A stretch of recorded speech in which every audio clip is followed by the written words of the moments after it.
Salut les amis, bienvenue dans cette nouvelle revue de news où on va parler des prix du pétrole. En effet, le média Sputnik News vient de sortir un article sur la Norvège qui pourrait porter un nouveau coup dur au prix du pétrole. Car oui, la Norvège est productrice de pétrole. Selon cet article, le champ pétrolifère de Johan Sverdrup, excusez-moi pour la prononciation, en mer du Nord, pourrait jouer un mauvais tour au prix du brut. L'entreprise Equinor, contrôlée par l'État norvégien, qui produit 350 000 barils de pétrole par jour depuis décembre 2019, a indiqué qu'elle pourrait produire 470 000 barils à partir du début mai 2020, à savoir 120 000 barils de plus. L'augmentation de l'offre compliquera la situation du marché du pétrole. Bloomberg avait précédemment écrit que la consommation mondiale oscillait aux alentours des 100 millions de barils par jour.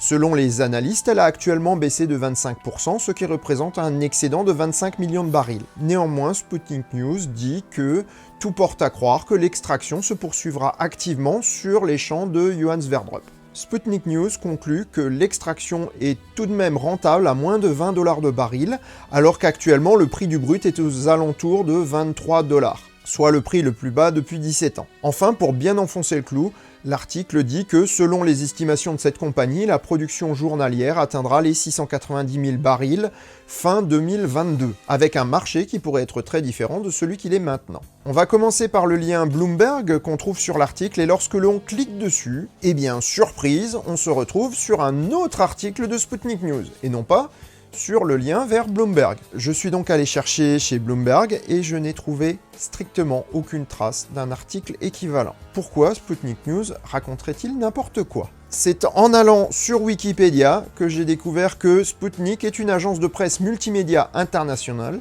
lancée officiellement par le gouvernement russe le 10 novembre 2014.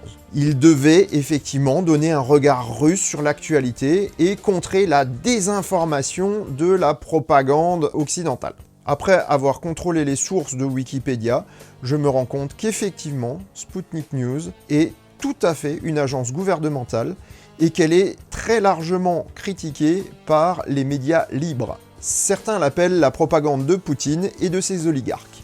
Sachant que les revenus du pétrole russe sont très importants pour cette nation, et donc Sputnik News n'a pas hésité à faire de la désinformation manifeste. En effet, lorsque l'on voit les chiffres annoncés concernant la production norvégienne, à savoir une augmentation de 120 000 barils, sachant qu'aujourd'hui on a une consommation de 100 millions de barils par jour, et que oui, effectivement, avec le confinement, on a 25 millions de barils en moins, mais sitôt que le confinement mondial sera levé, il est bien clair que la production ainsi que la consommation de pétrole va repartir à la hausse. Du coup, ces 120 000 barils vont représenter une goutte d'eau dans un océan. Pourquoi Sputnik News aurait-il intérêt à faire peur sur le prix du baril? En fait, ils ont tout intérêt à faire croire que le pétrole sera bon marché pendant encore très longtemps, afin de ralentir les efforts pour le remplacer par d'autres énergies moins polluantes. Je classe donc cet article de Sputnik News dans les publications orientées mensongères, dont la bonne foi peut être mise en doute. Il est très important de comprendre que ce média n'est absolument pas fiable et qu'il sert uniquement les intérêts d'une nation, à savoir la Russie.